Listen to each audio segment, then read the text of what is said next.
Molly Dyer was found several days later, her body frozen to a large stone in the forest.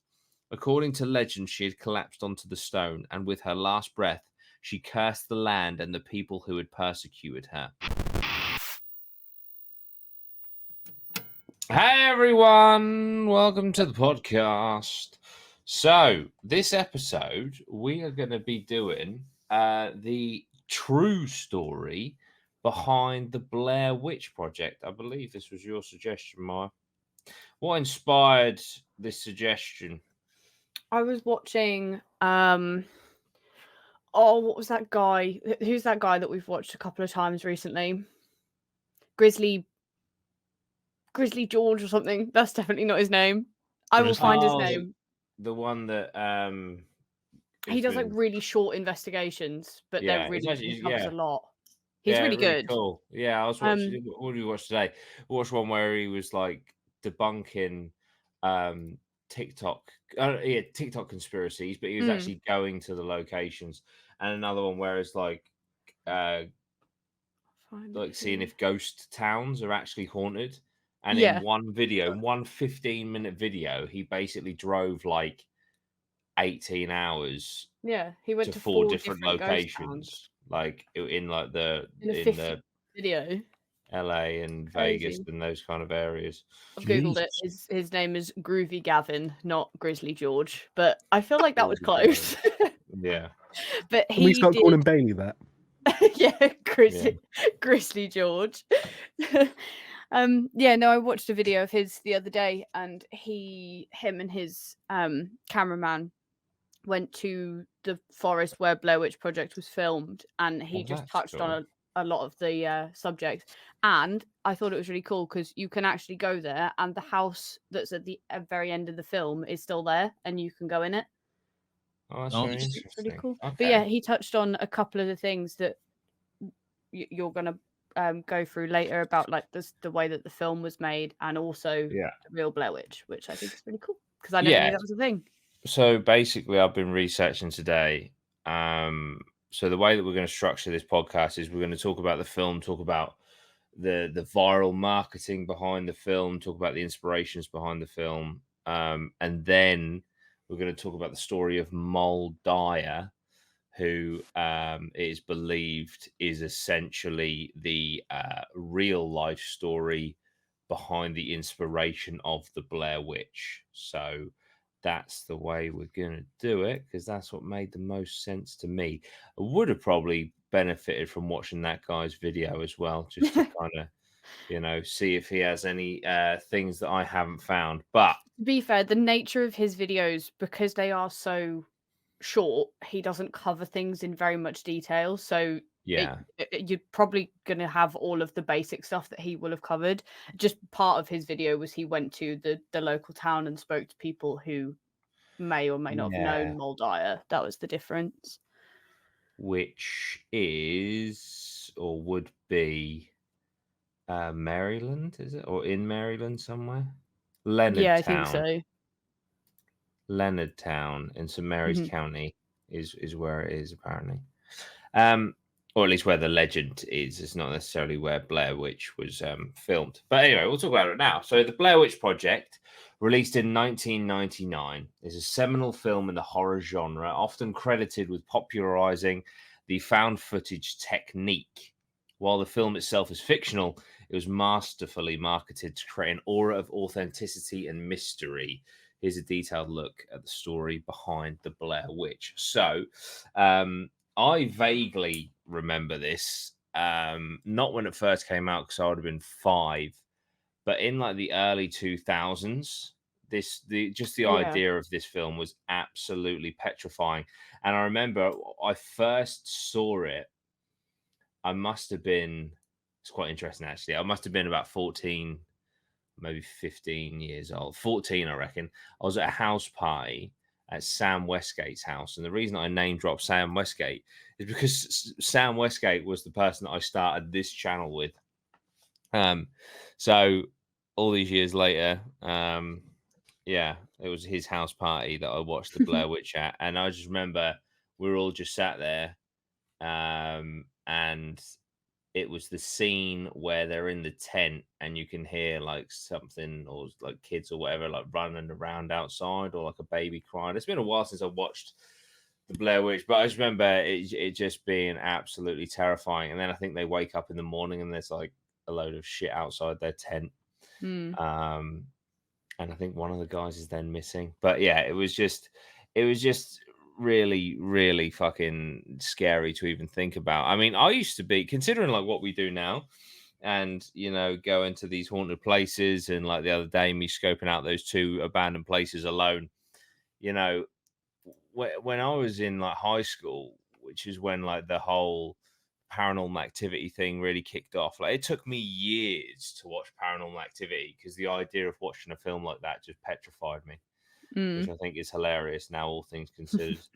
And obviously, Blair Witch Project was kind of the progenitor, as it's as you know, as the kind of found footage genre, which is really interesting. So the Blair Witch Project was conceived by Daniel Myrick and Eduardo Sanchez, inspired by documentaries on paranormal phenomena, particular shows like In Search Of, which dealt with myths and urban legends. They aimed to create a horror movie that felt real and unsettling, leveraging the ambiguity and fear of the unknown.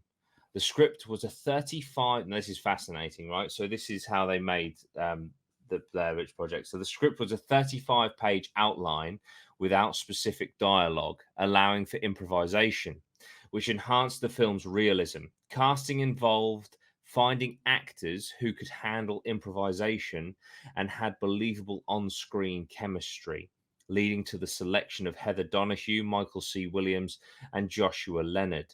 Filming took place over 8 days in October of 1997 in Seneca Creek State Park in Maryland, with actors given GPS coordinates and rough directions instead of a traditional script, guiding them to various locations where they would find supplies, directions, or cryptic messages from the directors themselves.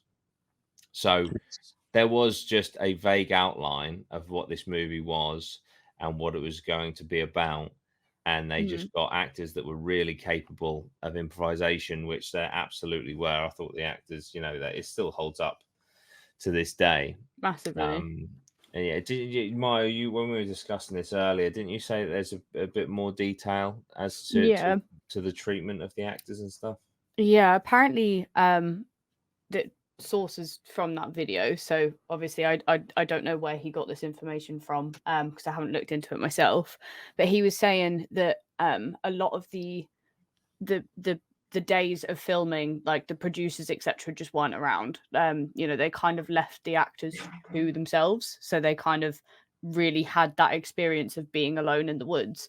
And apparently, their like supplies and stuff got scarcer and scarcer as they went along, so they were given less food the further into the you know, the filming that they went, etc. So it was kind of slightly, you know, making them feel like they genuinely were lost in the woods, and you know, they weren't living this like high life treatment while they were doing the filming, which I think is really interesting. Yeah, and obviously it would add to the realism element. I mean, I guess it's a kind of a case of, you know, not to completely contradict what I just said about their ability to act, but obviously it was an incredibly low budget film, which we'll go into in a moment. And, you know, they perhaps weren't seasoned actors, or, you know, weren't high rolling actors. And so I guess to be able to kind of instigate scenarios where you almost didn't need to act would actually increase you know, what you're getting out of these actors. I mean, so the budget, I don't want to go ahead before we get there, but the budget for the movie was $60,000. And I remember, so this isn't in my script a bit, but I remember seeing recently, I think because I think Blair Witch is coming up to like 25 years or something, or it may have just happened, that there's a big dispute about their pay, because apparently when the movie started doing really well, I think it generated like $250 million on a 60 grand budget. When the movie started doing really well, they all signed like agreements that they would be each get like a $350,000 bonus, which obviously for young struggling actors they absolutely leapt at, and something they would have never anticipated because obviously the budget for the entire movie was $60,000. So, but because it went on to gross as much as it did and still continues to, and they don't get any royalties or anything like that. I think they've been kind of complaining recently or have been threatening to sue. And my personal opinion on that is you signed a contract for a £350,000 bonus. Like, if you'd have maybe had a little bit more bravery rather than the short-sighted, oh my god, this is actually kicking off, this is great, yeah, let's take this 350,000. It'll take a hell of a person to not take that. But yeah, I don't really get what they're complaining about. Yes, the movie made an incredible amount of money, but it was never supposed to. And the fact that it did, and you got a $350,000 bonus, I think that was the figure. Yeah, I just don't really get what they're complaining about. Exactly. If you agreed to it, it just is what it is. You took the risk that could be lower than you would get, or it could be that you make way more from that bonus than if you'd have taken the royalties instead. But unfortunately, that's the decision that they made. I feel like maybe the producers or the people that are in control of the funds could potentially just be like, okay, fair enough. You guys did carry the entire movie on your backs. Well, they did, but we haven't got to the viral marketing campaign, which I think played a fucking massive part in the success of the film. But I've just found out apparently at the time of filming, which makes perfect sense because, like I say, budget of $60,000, they were paid $500. Yeah. Well, this says paid $500 a week to film, but it was filmed over 8 days. So yeah, maybe that counts as 2 weeks. Maybe they had a weekend or something. But I just had a look at Paranormal Activity because I know that was a very similar situation with like budgets, and the budget for Paranormal Activity was $11,000. They paid the actors $500 each for the full film. That's it, and that grossed $104 million. That's incredible. Insane. The film that they made on that fucking budget. I mean, $1,000 is so I not could money at all. make a film like I have that much. What is that, like $7.5 sterling, $8 Like I have that. Yeah. So I could, in theory, make something to the level of Paranormal Activity. Well, the thing is you wouldn't need to even spend most of that because you already have all of your camera equipment and your editing software and the house and things like that. So, it's just all they had to buy really was the actors. Because you're an actor, you could play in it. Problem solved. There you go.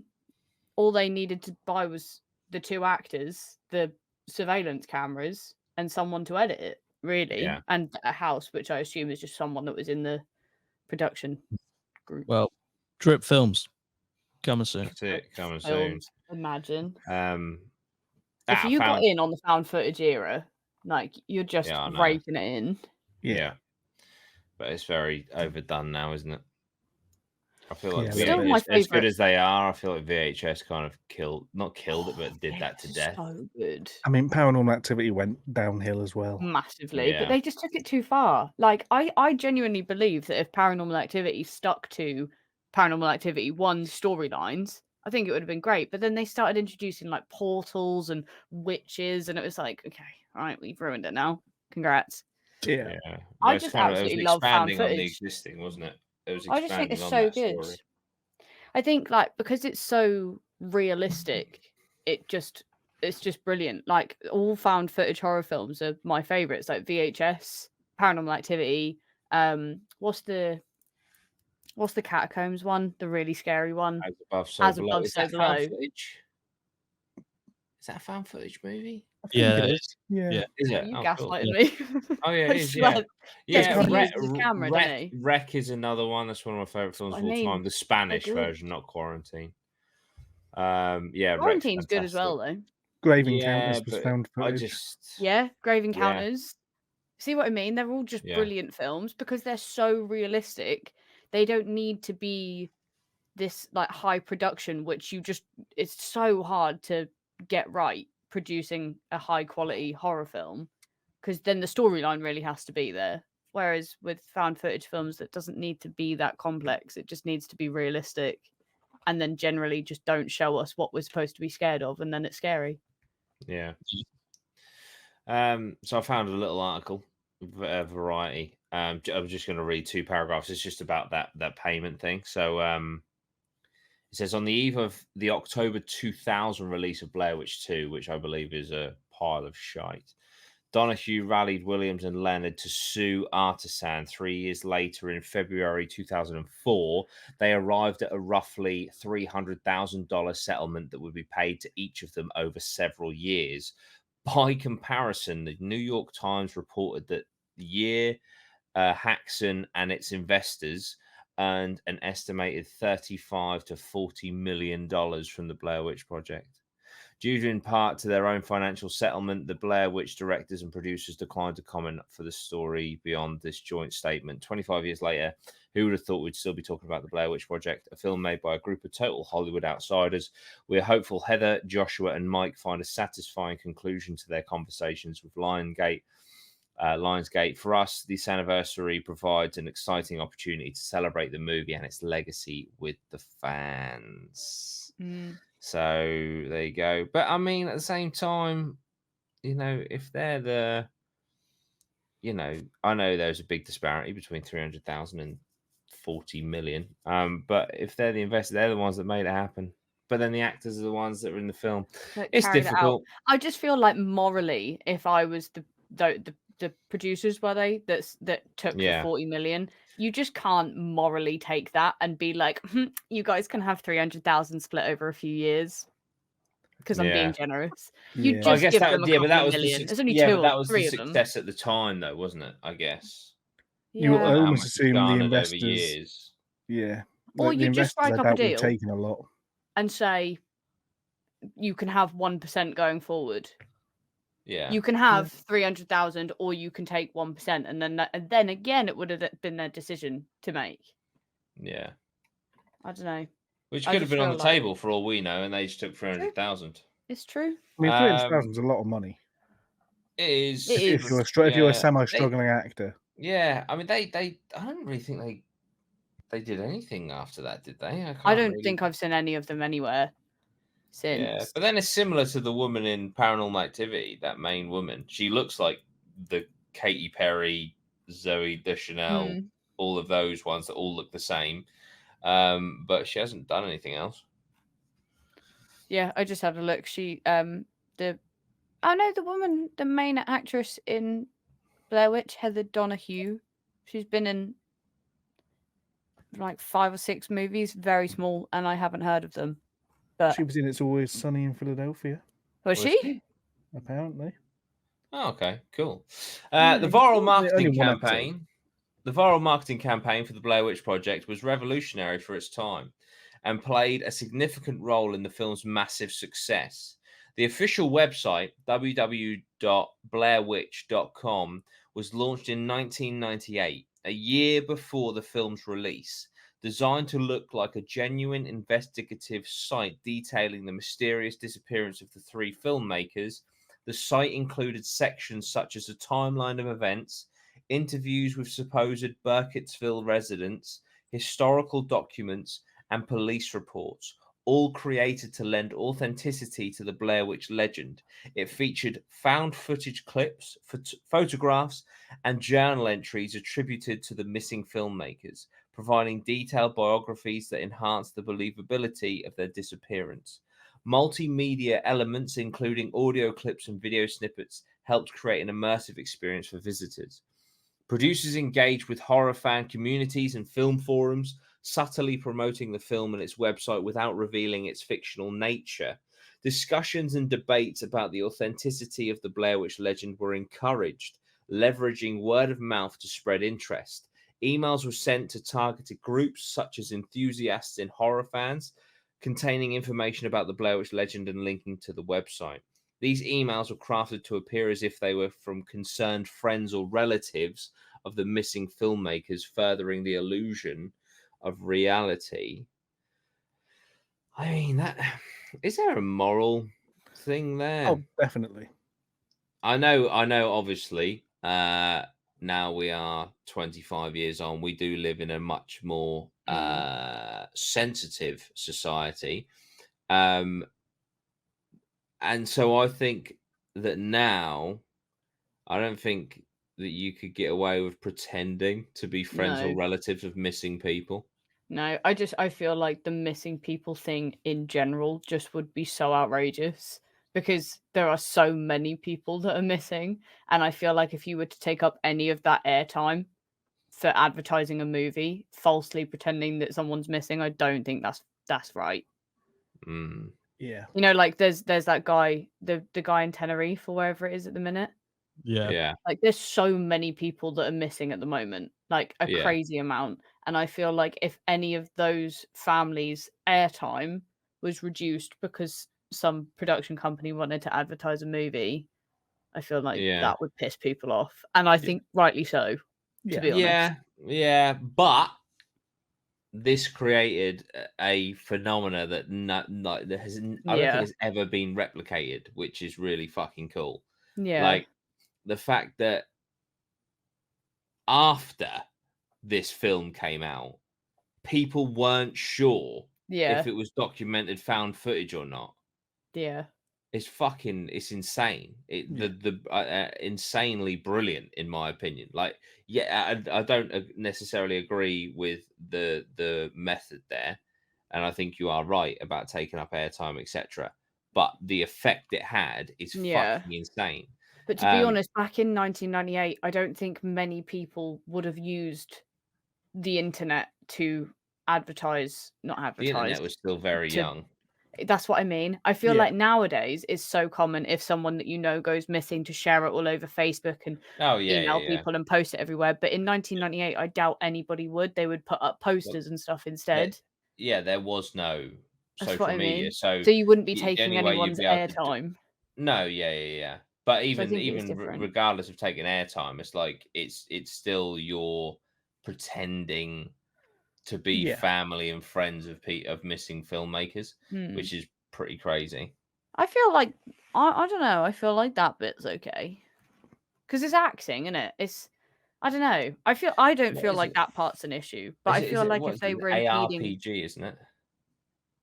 Active ARPG is like an online role play thing. So it's like you get like because they did that. There was that guy on Twitter. I don't know if any of you ever saw it, but it was a huge thing on my Twitter for some reason. That guy that pretended that the entire world had gone black, like there was no lights anywhere, and he was the only person that he could find. And there's that guy on TikTok who's doing it currently, where he's pretending that he's in a parallel universe, where everyone's gone. So I feel like it's harmless. Like it's not. It's a thing that people still do to this day, where it's like made up stories. It is, but I feel like this, in the case of Blair Witch was kind of very niche with it.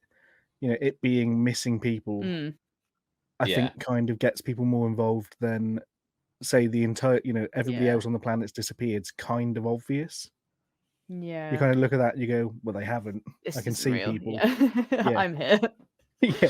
Yeah, but with that, not to go on a massive tangent, but with that, it's more how the fuck is he doing it? Because he's in like insanely public places that are empty. He's like outside Big Ben at midday and there's no one there. Unless how is he filmed it all during lockdown. That's a possibility. Or he's using some sort of editing software to get rid of people. But I mean, Blair Witch it kind of has that sort of Ghost Watch feel to it. Very much so. In the sense of, not knowing if it's real or not, and kind of presenting itself as real to kind of get people talking. Was there anything within the advertising campaigns where it was like, did they ever say that it was fake? No. I'll continue. Missing person posters of the filmmakers were distributed in various cities and at film festivals, mimicking real-life missing person campaigns and directing curious individuals to investigate further online. It doesn't feel great, does it?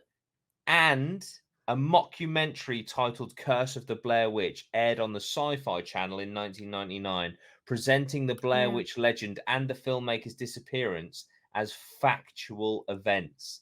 This special featured interviews with experts, fabricated historical footage, and testimonies from residents of Burkittsville, adding layers to the mythos. So they went all in, which, I mean, fucking fair play. And I guess also this had never, as far as I'm aware, to this degree been done before. It'd never been done before. You know, with the since push, yeah. I just don't think Jay Station that pretended his girlfriend was dead. Oh, fuck knows. Jesus. There was a YouTuber that did like paranormal content, faked his girlfriend's death, and then pretended to contact her on a Ouija board. Oh fuck. Yes, there was. Was it Jay Station? I feel like yes, it was. Yeah. Just a piece of shit, isn't he? Yeah. Yeah, but yeah, it's just the lengths that they went to, but it just created this aura around the film, which has just never been replicated. I think the closest thing I can think of that's kind of gotten anywhere near it is the ad stuff they did for Smile. Yeah. Where they just had people, completely unplanned. And it's just like in the background of a shot, you'll see it. That was really good. Yeah. And what was the one recently?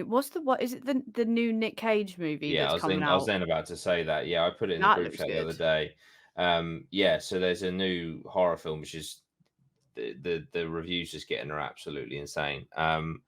Called Long Legs, and the marketing for that has been really strange. Like the trailers have given away next to nothing. But apparently Nicolas Cage is playing a serial killer, like a really disturbed serial killer, and they've released a website where you can see all of this serial killer's documented murders.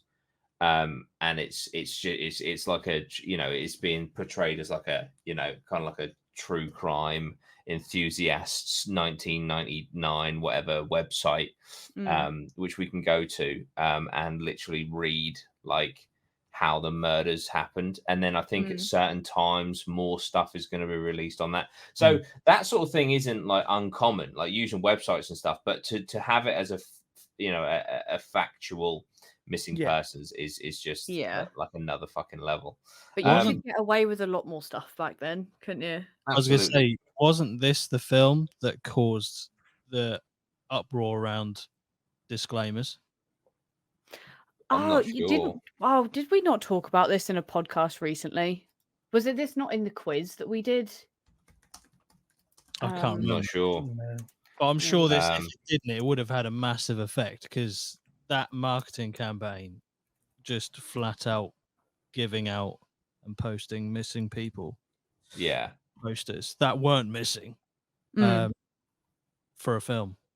That's crazy.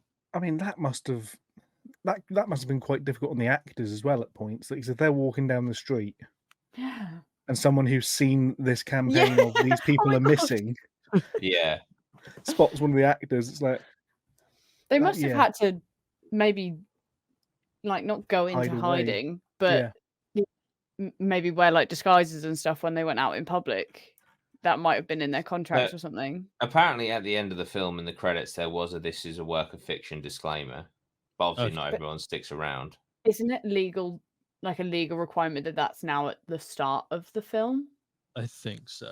Possibly. I swear we talked about this in the quiz, but Googling it is not. Yeah, I'm not sure. But it wouldn't surprise me. Makes a lot of sense. Yeah. So the Blair Witch Project premiered at the Sundance Film Festival in January 1999, generating significant buzz with audiences and critics intrigued by the film's realism and mysterious background. The festival served as a launching pad, attracting attention from distributors and media outlets. Early reviews and articles often treated the film as a genuine documentary, with some critics initially unsure about its fictional status. Media coverage focused on the innovative marketing approach, further blurring the lines between reality and fiction. The filmmakers and marketing team encouraged fan theories and speculation, responding to inquiries and participating in discussions to maintain this illusion of authenticity. This engagement helped build a dedicated fan base even before the film's wide release. The film had a limited release initially, creating a sense of scarcity and exclusivity, generating more interest and word-of-mouth promotion. As demand grew, the release expanded to more theaters, capitalizing on the built-up anticipation. The viral marketing campaign for the Blair Witch Project is often cited as a pioneering example of the internet-based film promotion. It demonstrated the power of the internet in building hype and creating a sense of mystery, setting a precedent for future films and marketing campaigns. The success of the campaign contributed to the film becoming a cultural phenomenon, with people debating its authenticity and sharing their own theories and interpretations. The blending of reality and fiction in a marketing strategy has been emulated by numerous films and media projects since. The campaign was a masterclass in leveraging the internet and unconventional promotional techniques to create a compelling and immersive experience that captivated audiences and left a lasting impact on the film industry. The Blair Witch Project was made on a budget of approximately $60,000 and grossed nearly a quarter of a billion worldwide, making it one of the most successful independent films of all time. Its success demonstrated the power of the internet in filmmaking, marketing, and the viability of the found footage genre. The film received mixed to positive reviews, praised for its innovation, atmosphere, and the performances of its cast. Critics and audiences were divided on its approach, with some finding it genuinely terrifying and others criticizing it for a lack of traditional narrative and visual clarity. The Blair Witch Project had a profound influence on the horror genre, inspiring numerous found footage films such as Paranormal Activity and Cloverfield. Its marketing strategy has become a case study in effective viral marketing, demonstrating how creating a believable backstory can enhance the viewer's experience. The film spawned a franchise, including sequels, The Book of Shadows, Blair Witch 2, and Blair Witch. Though none matched the success of the original, despite mixed receptions, the franchise maintained a loyal fan base and continued to explore and expand the Blair Witch mythology, including a video game that I played, and the end was shit. The Blair Witch Project stands as a landmark in horror cinema, not just for its on-screen content, but also its innovative use of marketing to blur the lines. The legend of the Blair Witch, entirely a creation of the filmmakers, has become a part of modern horror folklore, testament to the power of storytelling and the enduring appeal of the mysterious and unknown. So that is the movie, and that is everything around the movie and what happened during the movie, etc. But what was the inspiration for the two creators? Well, allegedly, it is the story of Molly Dyer. So the story of Molly Dyer is a haunting piece of Maryland folklore, filled with themes of witchcraft, persecution, and supernatural curses. Set in the late 17th century, around 1697, in the area now known as Leonardtown, located in St. Mary's County, Maryland, Molly Dyer's legend unfolds during a period marked by widespread fear and superstition regarding witchcraft, much like the sentiments that fueled the infamous Salem witch trials in Massachusetts. Molly Dyer was an elderly woman who lived alone on the outskirts of the small colonial settlement of Leonardtown. Known for being somewhat reclusive and eccentric, she was described as a herbalist or healer, possessing knowledge of natural remedies, which often led to suspicions of witchcraft in that era. Molly's solitary lifestyle and supposed practice of herbal medicine made her a target for suspicion and fear among the superstitious villagers. In the winter of 1697, after a series of misfortunes, including poor crop yields and unexplained illnesses, the townspeople blamed Molly, accusing her of being a witch and causing their hardships through malevolent magic. One particularly harsh winter night, a mob of villagers decided to rid themselves of Molly Dyer once and for all. They stormed her small cabin, setting it ablaze in an effort to drive her out. Moll managed to escape the burning cabin and fled into the surrounding woods, seeking refuge from the cold and the angry mob. Molly Dyer was found several days later, her body frozen to a large stone in the forest. According to legend, she had collapsed onto the stone, and with her last breath, she cursed the land and the people who had persecuted her. It is said it is said that her handprint was left imprinted on the stone, a lasting mark of her final moments and the curse she placed upon the area. Following her death, the area where Molly Dyer had lived and died was believed to be cursed. The villagers reported strange occurrences such as sudden illnesses, crop failures, and an eerie, oppressive atmosphere. The legend holds that her spirit continued to haunt the land, seeking vengeance against those who wronged her and perpetuating the curse she left behind. The stone on which Molly Dyer supposedly died, known as the Molly Dyer Rock, became a significant part of the legend. It is said to bear the imprint of her hand and her knee. In 1972, the rock was moved from its original location to the grounds of the old courthouse in Leonardtown, where it remains a local historical landmark and a symbol of the legend. The story of Molly Dyer has endured for centuries, becoming a central piece of local folklore in St. Mary's County. It reflects broader themes of fear, persecution, and the supernatural that are common in witchcraft legends. Molly Dyer's story has been recounted in various books, articles, and local stories, often serving as a cautionary tale about the dangers of superstition and mob mentality. The legend continues to captivate people's imaginations, with many visitors to Leonardstown seeking out the rock and other sites associated with the tale. The story of Molly Dyer has inspired local events, ghost tours, and Halloween attractions, ensuring that her legacy lives on in contemporary culture. So that is apparently the Blair Witch, or the inspiration behind.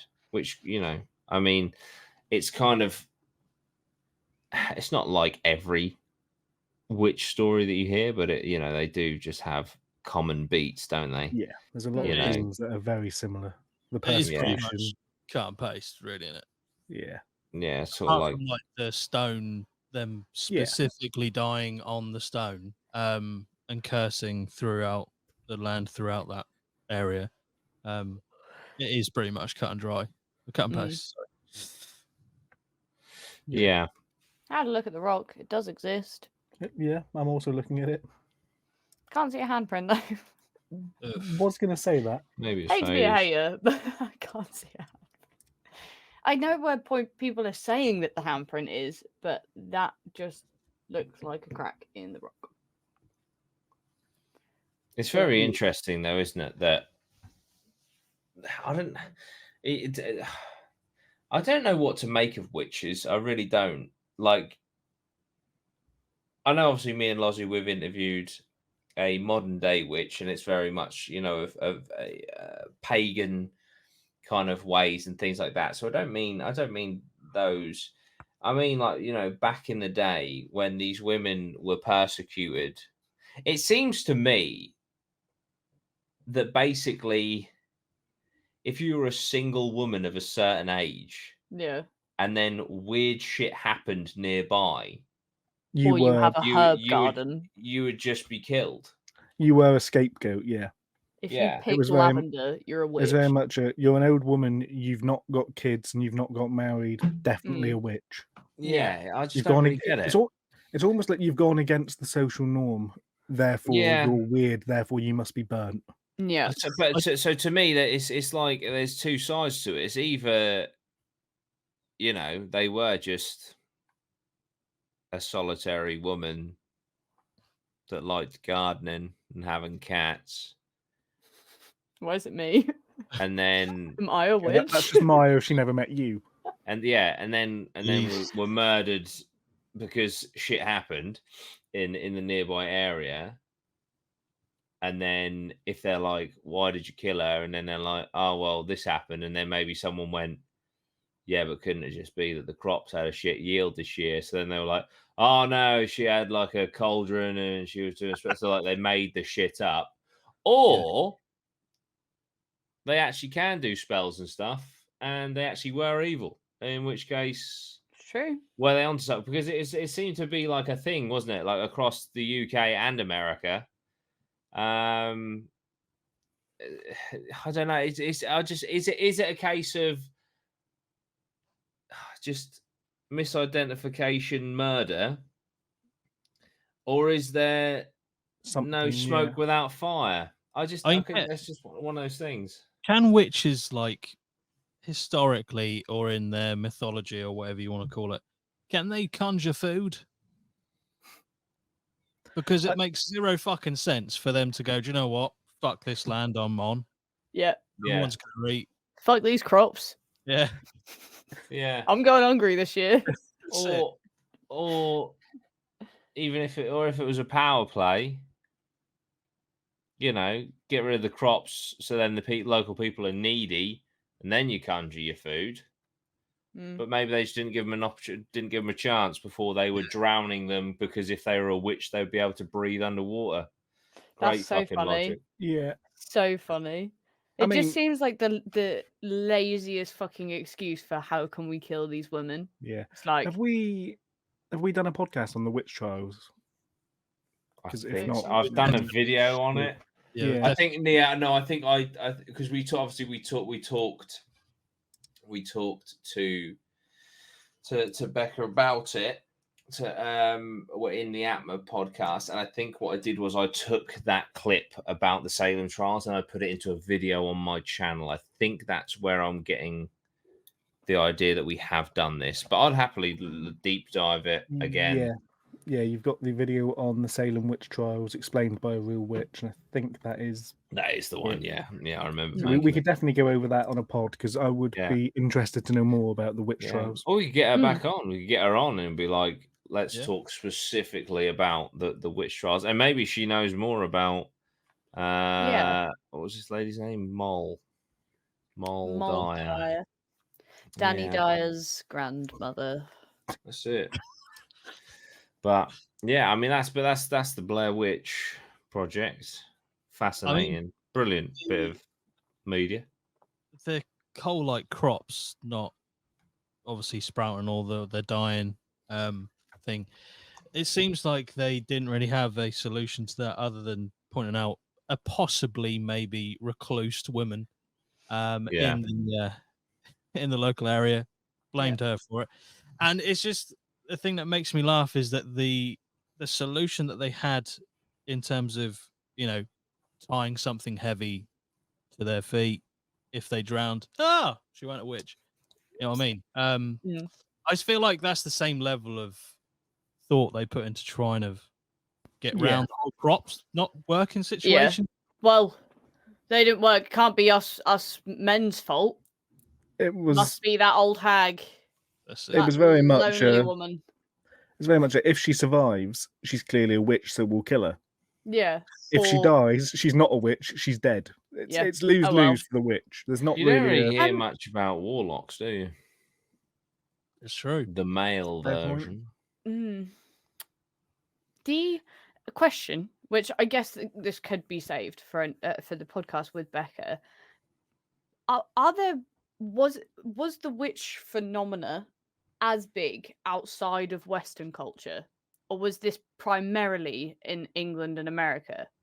Because the societal norms in Western culture are that if a woman doesn't marry and doesn't have kids, then she's a recluse and there's a problem, blah blah blah. Whereas I wonder if that would be the same in other cultures where that societal standard isn't the same. Yeah, I don't know. I mean, maybe they just have them in different form. Yeah. I mean, interestingly, I have just looked up in the witchcraft, people executed for the crime of witchcraft generally, between 20 and 25% were men. No. Wow. Which you don't hear of those. So you're right about the warlock thing. Where's our justice? Isn't it? Menonists. That's it. Jesus. They kill men too. That's it. Next charity live stream. We weren't all winners of the patriarchy. Justice for male witches. That's it. Exclusively the male ones. Yeah. Yeah. That's it. Not the 75% that were women. That's it. Pedantic. I just really want to know. I don't know what to Google to get this answer, but I'm going to have a look into it. I've tried and have not managed to find anything as well. I would just be interested to know if it was more of a Western thing or if this happened in like African culture, for example. Who knows? I mean, I think I'm getting probably. I think in that sort of, and I don't want to stereotype here, but is that more the sort of cultures where witch doctors are more a thing? In which case they're kind of more accepted. They're kind of considered to be, you come in, you praise the land will grow because of you. Yeah. It's kind of so the opposite. More of a positive. The opposite, yeah. It's But the opposite to a witch trial. But can't witch doctors do like hexes and shit? I think they can, but I think they generally seem not to because they're more included. Yeah. Because they're like a good thing to society. What in Christianity, who was the baby? This is such a tangent, but I'm convinced that this is a part. Who was the baby? No, there was a baby that I'm pretty sure it's the film called The Prince of Egypt, so it might not be Christianity at all. Excellent. I'm remembering a cartoon where a baby gets wrapped up and then gets pushed down the river, and then the mum is drowned at the very start of the film. Isn't that Ice Age? I was going to say Tarzan, so we're on similar. Pretty sure that's Ice Age. No, I'm almost certain it's the Prince of Egypt. Is there a sloth and a saber-toothed tiger involved? Fuck off. Where the fuck is this going? It's the Prince of Egypt. It's the Prince of Egypt. Why do they drown her at the start of the film? Is it because she's a witch? This is my line of questioning. I'm now renaming this podcast The Historical Persecution of Women. Do it. I'm going to watch The Prince of Egypt, and in the next podcast, maybe. It's going to get 2 views. So, like, I'm going to tell you. I'm going to tell you what happens. Also, good. Hans Zimmer does the score for that film, and it's a good one. So it's got a hell of a cast, to be fair. That's it. Val Kilmer. Right. Now, so anyway, before this podcast gets entirely derailed beyond saving, I'm going to go to the Patreon question of the pod. Now, thank you to everyone over on Patreon, in the Doody Rhino chat and on the Patreon page itself, because over on Patreon there is a group chat where we posted a few behind the scenes.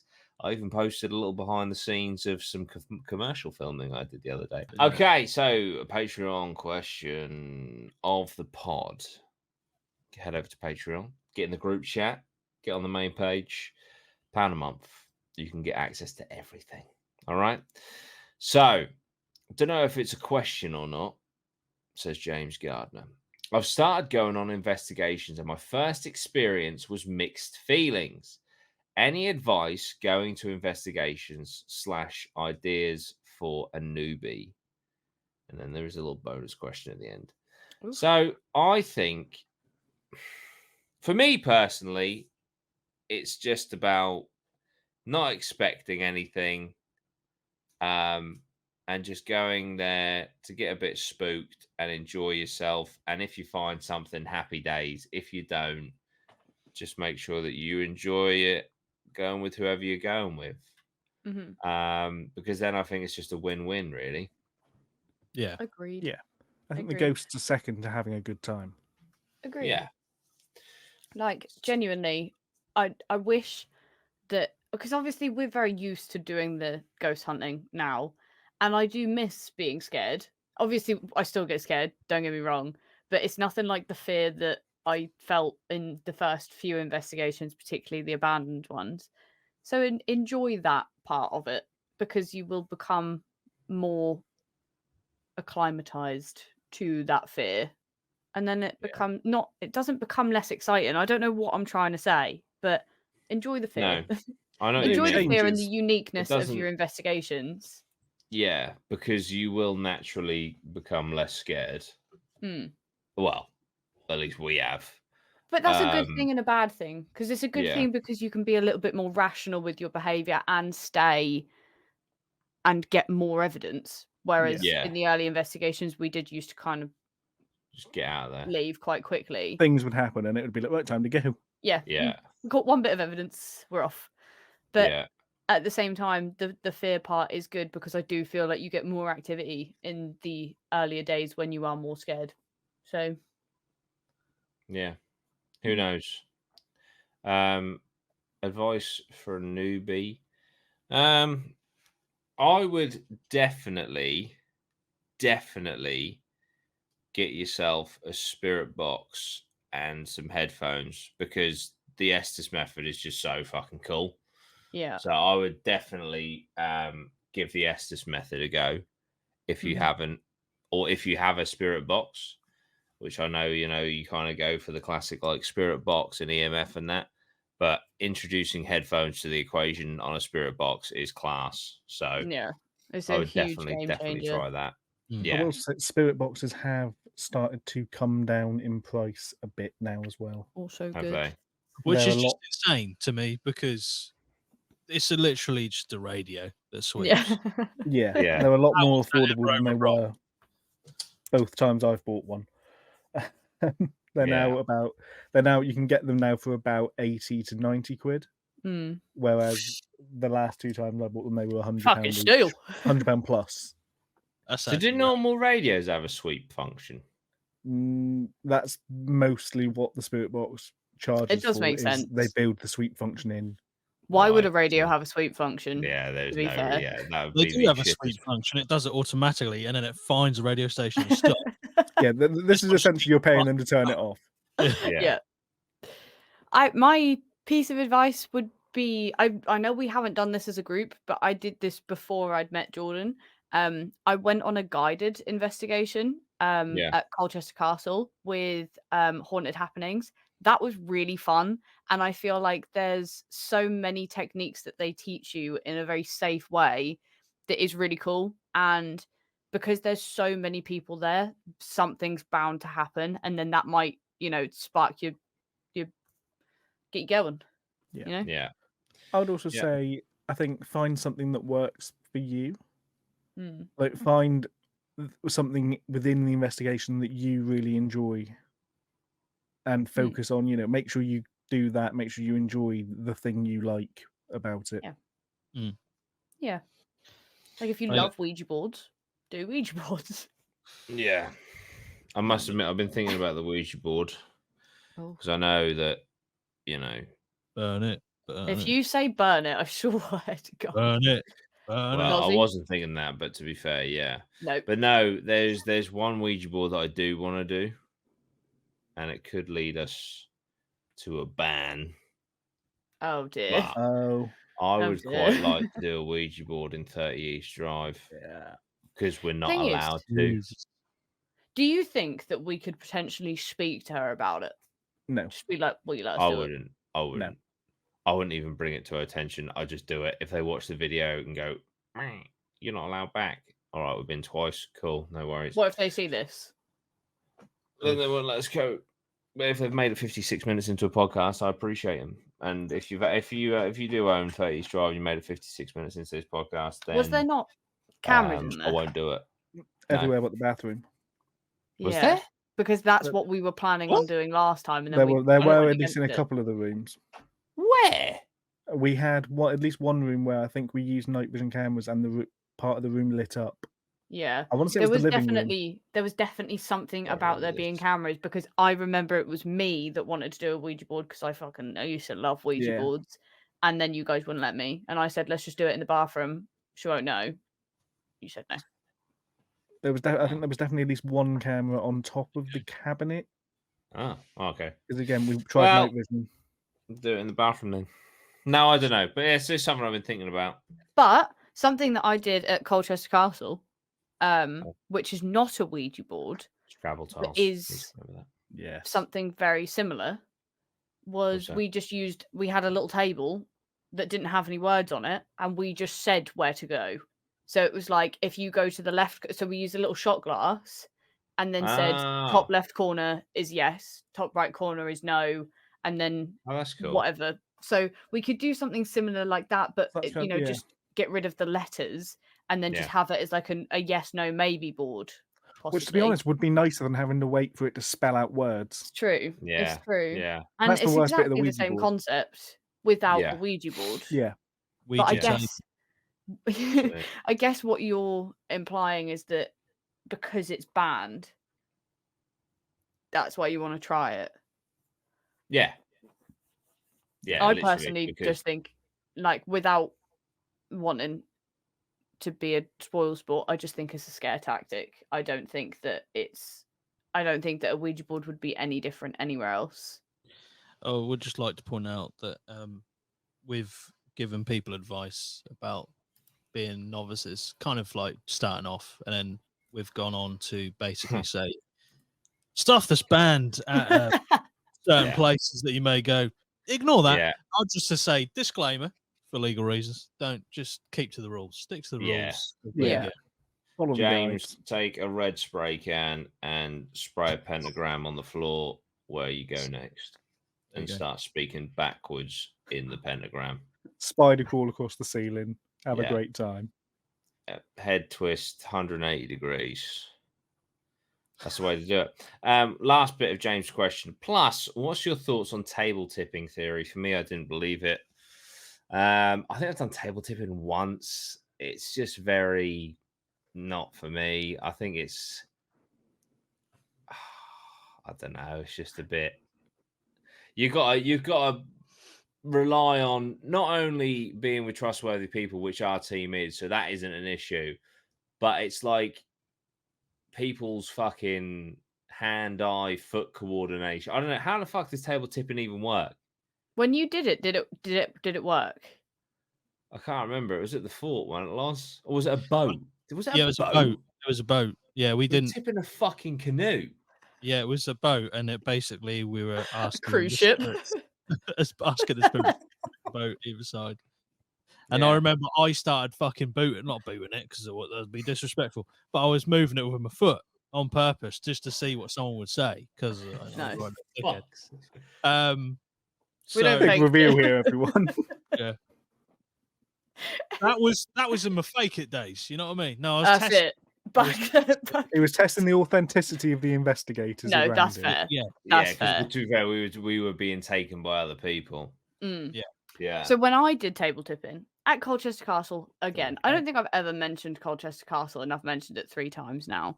But we did table tipping at Colchester Castle, and it's genuinely like the craziest experience ever. So I went with my friend Nathan, and then everyone, there was like 30 people there, and they set up all these tables, and everyone was doing it in the room together. And it was me, Nathan, and like 5 other people, and our table was just doing fuck all. It had like a cat ball in the middle.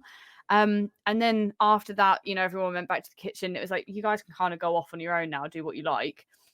And me, Nathan, and this one other girl that we'd met on the tour went up and tried to do table tipping again because we hadn't got anything. But there was people's fucking tables flying all over the room when we were in there before. And we were like, well, this is just bullshit, isn't it? So we were like, let's go try it because I trust that these people aren't faking it this aggressively. What's the point? And we all put our fingers on the table and we were answering questions and we were genuinely getting cohesive responses and the table was going crazy to a point. There's no way that me, Nathan, or this other girl could have been doing that unless we were all doing the faking it together at the same time. Like, you can't even subconsciously do it. You're rocking a whole table. And then there was this one. Table up? Is that how it works? How does it work? we rest our fingers on the top of the table. So say if this is the table, everyone just puts their 2 fingers on the top, and then the table literally just fucking goes. But we were saying rock it this way for yes, and rock it this way for no, and it was literally taking us across the room. It was crazy. And then there was this one girl who right at the start of the night when we were doing the very first investigation, she just started crying out of nowhere, and she was like, I have to leave the room. And she didn't get involved in anything for the rest of the night. She sat in the kitchen by herself, and we were doing the table tipping for, I would say, about 45 minutes, getting answers the entire time we were doing it. And then she came in the room and it just died, and literally just we could not get a response from it after she came back in the room. So she is Satan. It was really odd. She just she said that she was going to pass out and she felt really sick and just like burst into tears. Said that like some table at her, and then she just went and sat in the kitchen for the entire night. And then when our table tipping completely stopped, and it was really, really odd for it to go. Even after she left, we tried to carry it on, and just nothing would happen. Really, really weird. Sounds like a plant to me. So you would back table tipping theory then? Not necessarily, because obviously I don't know that other girl that we were with, and true, you know, I can't necessarily speak. She could have had some superhuman strength in her index and middle fingers. You never know, or she could have been tipping it with her foot or something. But obviously, this was like 6 years ago, so I don't know it. I don't know the memory that clearly anymore. But I remember being so blown away by doing that and thinking that there was absolutely no way that it could have been faked, that I could potentially, especially if I did it with you guys, definitely believe it, because I know that you guys wouldn't do it. So, you know, if the only outlier in the reasoning for believing it or not is this one girl who I don't remember, if she got taken out of the equation and you guys got put in instead, and it's a no-brainer. But it's fucking weird. Even if it's not real, it's fucking weird. Do you have to have a specific type of table? No. I don't get how a table can move if you just got your fingers on it, if it's got four legs. That's what I mean. It's so weird. The table that we used is the classic table that you see in table tipping. You know, it's like a little board, and then it's got like the crossed legs underneath. Like, it's a very light table. But I've seen people do it with like tables as heavy as our dining table, just 5 people with their fingers on the top, and the table goes. It's nuts. Is it not propped up with anything? No, it's completely on the floor. So it's got 4 legs. Each 4 leg legs. is on the floor. I'll show you. That's what I'm now looking into. Yeah, so if you type in table tipping, it's like let me just send a video into our group chat. This is the video. This is the type of table that we used. But then if you look at other videos in that search, there's people doing it on massive oak tables. It's really odd. Amazon, table tipping for beginners. A time-honored way to talk to spirits. This is very strange. It is strange. So, okay. So something we could potentially try in the future. Yeah. Just see what happens. Okay, the video that I've sent in is just not real, but that was the table that I wasn't used. That's fake as fuck. You can see the woman literally going like this, but that's not what our table did at all. Our table went like that and was like walking across the room. Okay, interesting. Really cool. All right. Okay, but that's cool. Further to the table tipping, I know that Darren Brown has done a video on table tipping before where he talks about how it works, but I can't remember what happens in that segment of the episode. So it might be a case that he's talked about like what happens. Okay. Something we could potentially look into. But yeah, my experience of rocking a boat, I wasn't that blown away by it. But why did they make you table tip with a canoe? Because it was at the fort, which was a sea defense. So I think it was like an old boat or something. I don't know. But yeah, was this the same place that your Ouija board was just a load of like ripped up bits of A4 paper? Yeah, I think they were laminated. To be fair, were they laminated? No, I don't think so. They pushed the boat out on that one. That's it. But yeah. So anyway, I hope you've enjoyed the Blair Witch episode, the history, the real story behind the Blair Witch. And sorry about my Prince of Egypt tangent. That's all right. I did look it up. I got it completely wrong. Prince of Egypt is based on Moses, and apparently the king of Egypt at the time wanted all male babies killed so that no one could go up against him and try and take the throne from him. That's why the mum pushed him down the river, not because she was a witch. So that's it. I was miles off. The persecution of men continues. It's true. Anyway, we will see you next week for another episode of the podcast. I'm thinking Urban Legends. Right. See you next week, guys. Check out the Patreon, patreon.com/DutyRhino, £1 a month. See you.